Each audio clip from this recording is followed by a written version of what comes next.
Welcome to Valley News Now. I'm Adam Shalafu, and I'm joined by Lisa Green. Lisa, we just have so much to talk about. Had to bring you on the desk.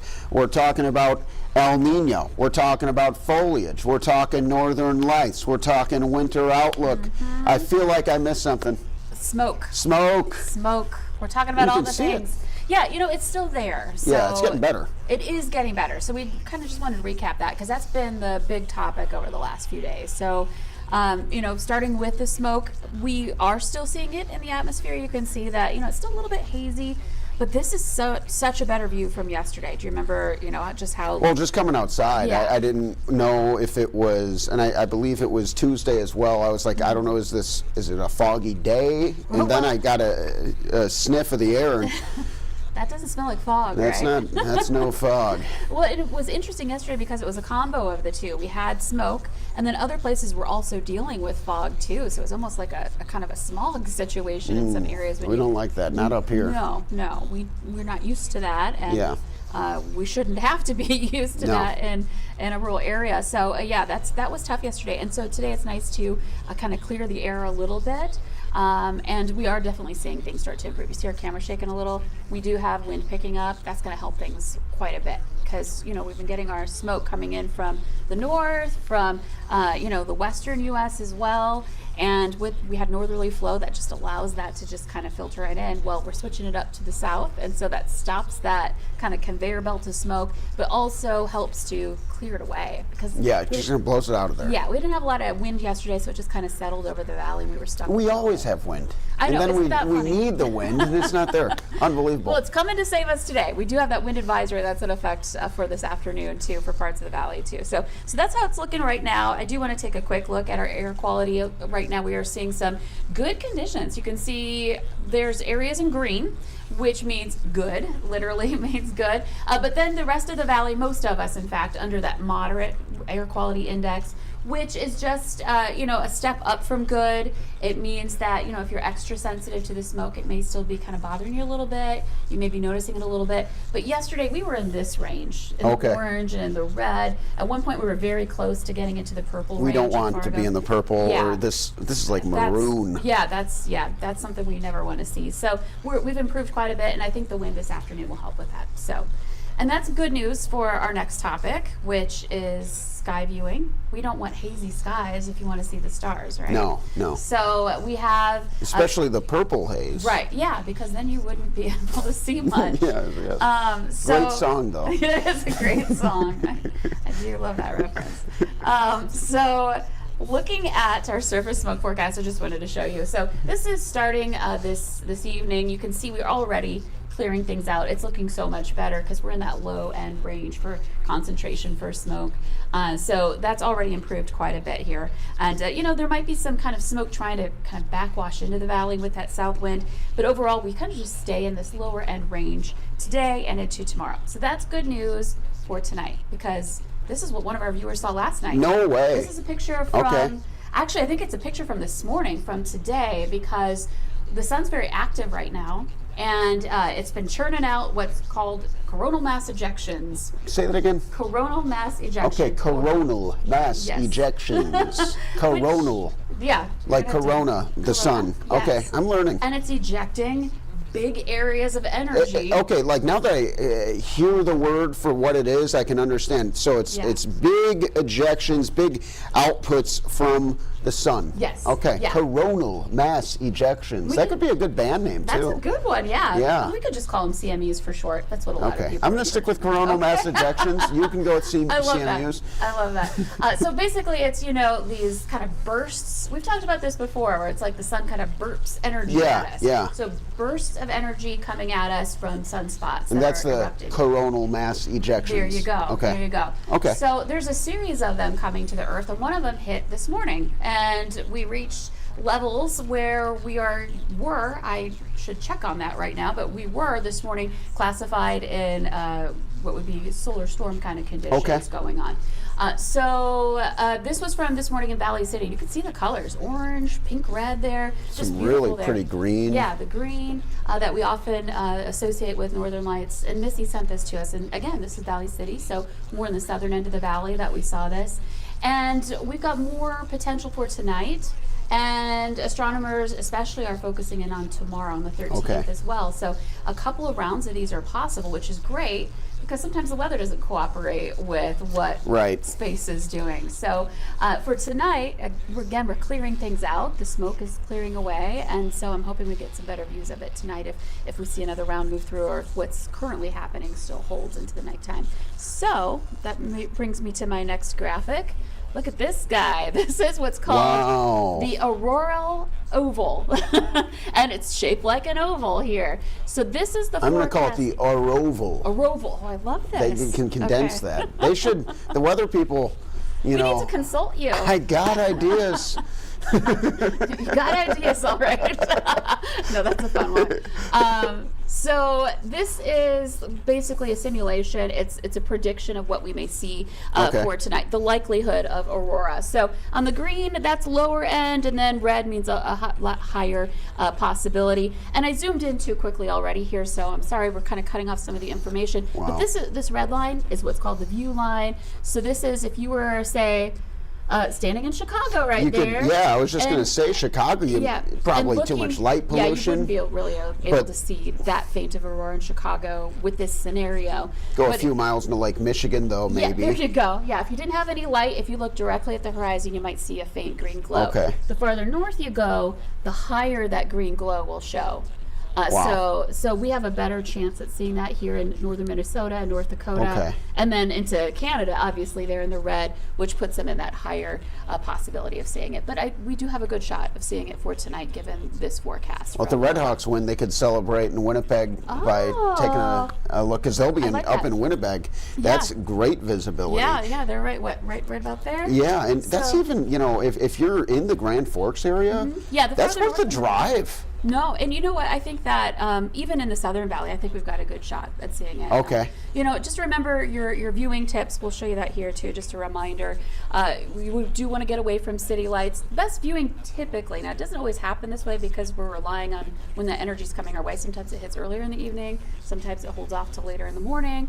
But if it's ongoing all night, the best viewing is around local midnight because that's when you're direct opposite of the sun. Okay. And what's happening with that solar wind is that solar wind on the day side is blowing at the earth, and then it goes over, Okay. and then you see that it kind of interacting with the atmosphere at night, Okay. dipping down on the night side of the earth. So local midnight is why that's kind of the best time to see it, because that's where that point of furthest movement of that solar energy is farthest south at that time for that location. Very Hopefully good. that made sense. It made sense. I could kind of see Okay. a graphic in my mind Sure. almost. Good. I'm picking up what you're putting down. Okay, I should have made the graphic for you on that. But anyway, obviously the weather's going to be a big factor anytime you want to see, any type of astronomy viewing here.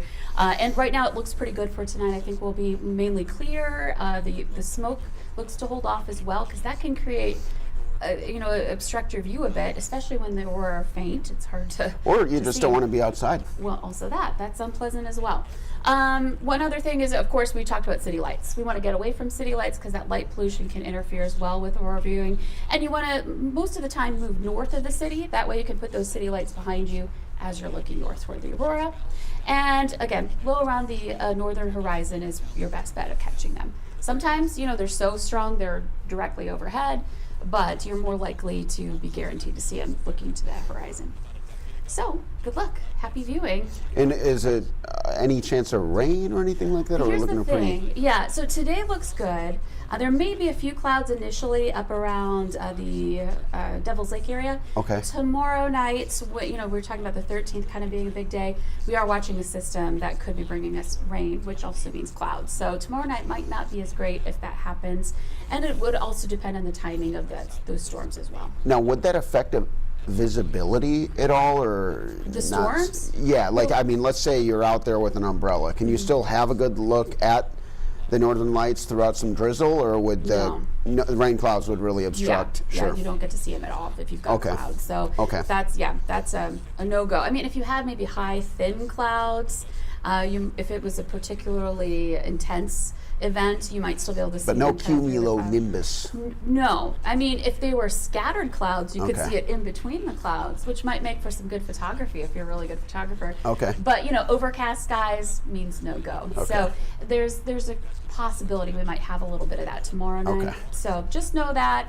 But things could change a little bit, and timing could work that it moves through in the evening, and then overnight it clears out. So. Did I say that right? Cumulonimbus? Cumulonimbus, correct. I- Those are those big thunderhead clouds. I learned that in 2nd grade. Excellent. Shout out to Miss Schutzley. You did a wonderful job. Here I am, over 20 years later, and I Right. still remember what cumulonimbus means. Cumulonimbus. So, We might have to do some cloud combination words for you too, just so you can. just a pop quiz. Yeah, I love that. Yes, cumulonimbus, thunderstorm clouds.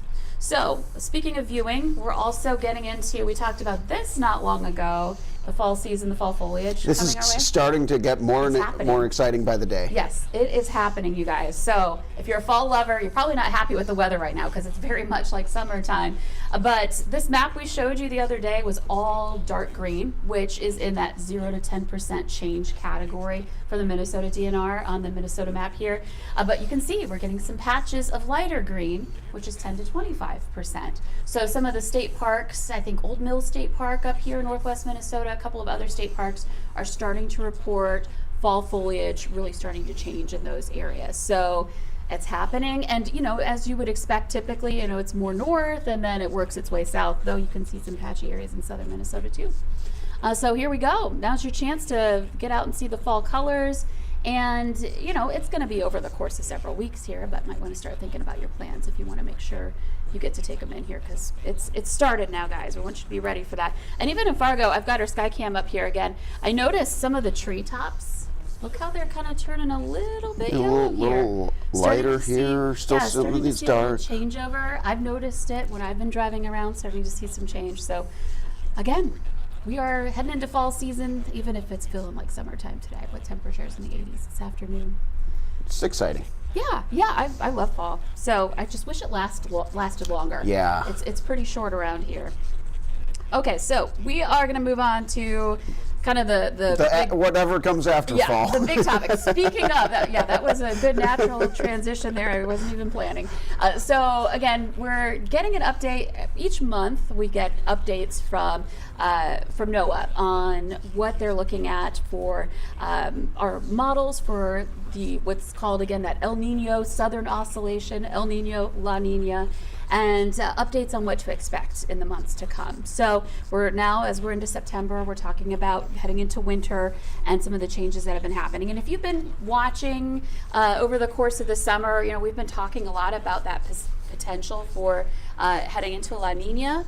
And it's still looking like that's a possibility. Just a couple of talking points here. We're still in neutral conditions, which means we're not, leaning any way toward El Nino and La Nina. Hopefully we remember what those mean. El Nino typically means warmer waters in the eastern Pacific, and that influences climate and weather patterns. It can shift the jet stream. It can have influence on temperatures in certain parts of the globe. It can have influence on where weather systems occur. So it's important to kind of follow that oscillation between warm waters in the Pacific and cool waters in the Pacific. And the expectation is we'll see cooler waters in the Pacific this winter. So La Nina watch continues, though we're still in neutral conditions.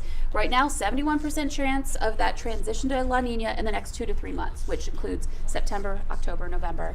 And then once it sets in, persisting through the winter months. Here's some good news for non-winter lovers. It's looking more likely that it will be a weaker La Nina. Okay. And if you've got a weak La Nina, what does that mean? Well, its influence is weaker too. Yeah, so it's not going to be a crazy La Nina. Right. Okay. So it may, I have a typo there. That should say pattern, not patters. But it may have less of an influence on our climate. And the weather could still patter. Well, that's true. Yeah, we could see it. We see snow patters. There you go. Thanks for trying to help with that. So yeah, we are looking at the potential for it to be a lot weaker, which really could change things up for us as far as being concerned about the colder weather that comes often with La Nina. And so I want to talk about that. Let's take a look at what's going on here. I mentioned the Pacific. So a reminder, we've shared this graphic with you before, but typically, the trade winds blow from east to west.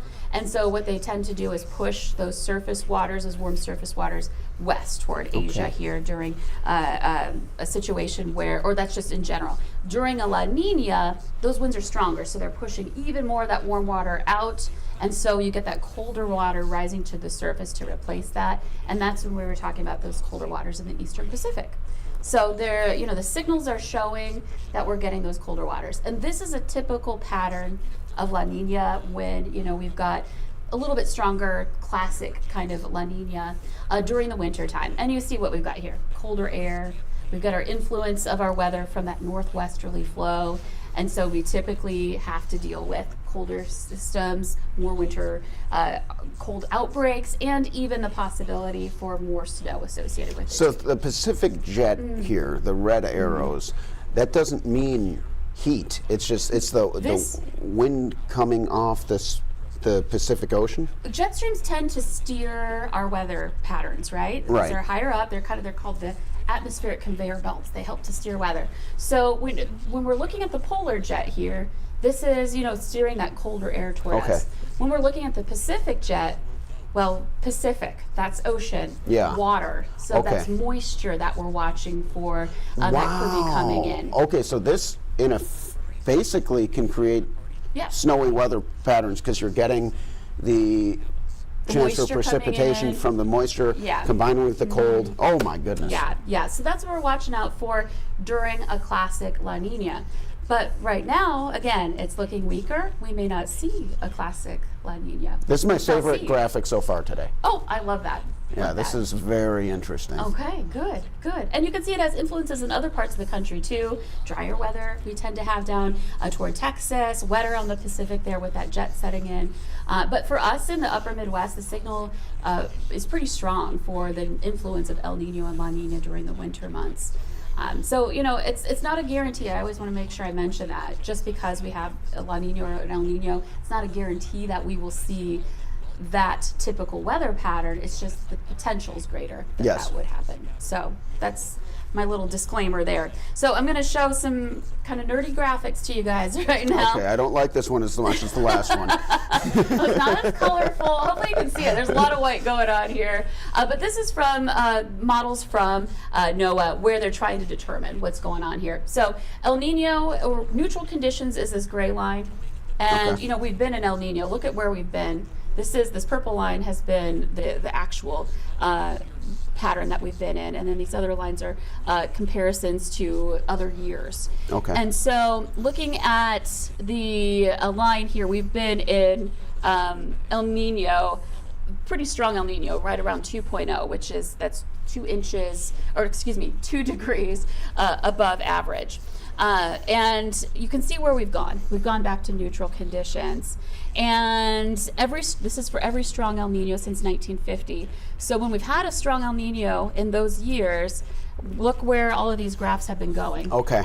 So you can see there have been many years where we've gotten, and this threshold here is a half a degree. And that's why they call it the oscillation, I suppose, because you are, represents an oscillation right there. Like an oscillating fan, back and forth, back and forth. So, so we're looking at, a lot of years where we've really kind of gone back to La Nina, but then there have been some years, notice, where after a strong El Nino, we're still in neutral conditions or even kind of toward El Nino still. So it's not out of the range of possibilities, I guess you could say.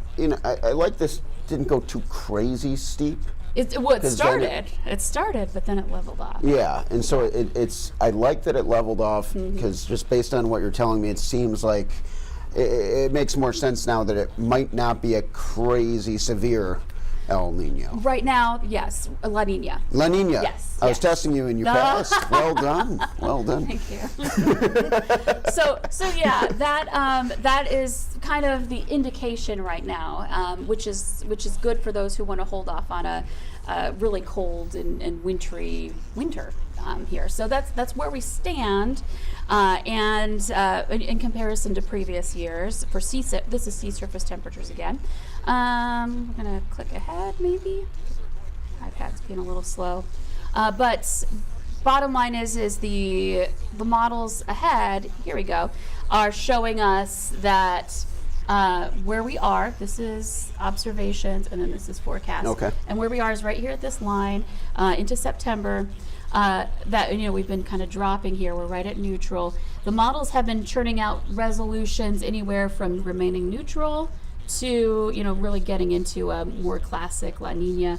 And in the averages here, we're more into that little bit of a weaker La Nina here. So just to give you an idea of where this thought process is coming from, is, you know, our models are really starting to come back from the more, you know, serious scenario of a tough La Nina, but still into La Nina. The threshold still gets surpassed here. Okay.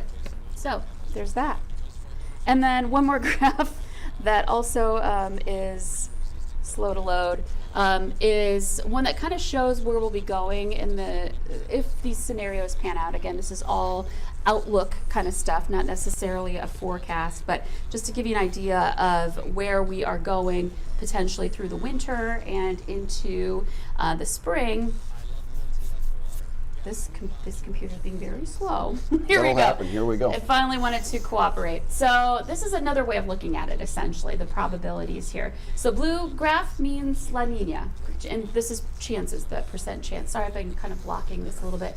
And then gray means neutral, and red means El Nino. And each one of these is what's called a season, not season in the way you think of it, but a climate season as in a 3-month season. So ASO is August, September, October. The next season is September, October, November. So you can kind of see we're, you know, kind of looking at those seasons. So looking at the peak of winter probably is going to be... So the peak of La Nina, rather, right? And yeah. That would be in... kind of that December, January, February to be expected. Exactly. And we kind of talked how it might persist through the winter time. So even, you know, maybe kind of equal chances of neutral and equal chances of La Nina conditions February, March, April. But look where we're going after that, heading into spring. That's exciting. Returning back to neutral potentially, maybe even seeing, you know, warmer conditions starting to show as a possibility. At least it's not even a possibility in our and then look months what ahead. this red's doing. Yeah, that's what I mean. That's the El Nino. Okay. So again, for those who have been wanting to hold off on the La Nina conditions, there's some promise, there's some hope that even if it does develop, and it looks pretty likely it will, that it's not going to be long duration. It will be short-lived, it'll last through the winter, and then start to kind of return back to neutral into the spring months. So, you know, something to think about on some of our cold outbreaks as we go through winter time. Because regardless of whether it's an extra cold winter or not, we always have cold outbreaks. We always have snow. We always have cooler weather. And here's that last graphic I wanted to show. This is the official outlook from NOAA for the months of December, January, and February, and that's considered winter from a meteorological/climate perspective. And you can see what we've got here. This blue indicates the possibility of cooler than average temperatures for the winter, but not, you know, not a significant signal. It's the lower end chance, if that makes sense. And we don't have anything that's super cold on this graph, but you can compare it to the above average chances. You know, there's the low above average chance, and then it gets even more likely as you go down toward Florida in the red. And if it was more likely, we would have deeper blue showing up here. Very good. So yeah, there's your winter outlook. You know, La Nina still in the forecast, but looking weaker is the bottom line. And we'll see what happens. You know, that's not the only climate signal and not the only thing going on around the earth that could affect our weather as we go through the seasons. Excellent. Well, are you going to check out the Northern Lights? Probably not. Okay. Because, well, maybe Friday night if it's clear, but I've got to get to bed. Yeah. They will be going while I'm sleeping and while I'm getting into work to get things going. But I'm going to be looking for photos from you guys. Okay. So if you get a picture, please upload them to our website. You can go to valleynewslive.com. There's, you know, a little tab there where you can submit your photos. You can also do it right from your phone on the BNL Weather app. There's a submit button at the bottom. And shout out to the viewers. They're just consistently sending such great photos, and love seeing those with you and the rest of the weather team. Yeah. Lisa, thank you so much for I love these long-term winter outlooks, super helpful for me, and I'm sure super helpful everyone watching. Hey, it's about 11:49, so tune in. Valley News Live starting at noon. Until then, we'll see you next time. This has been Valley News Now with Adam and Lisa. We'll see you next time.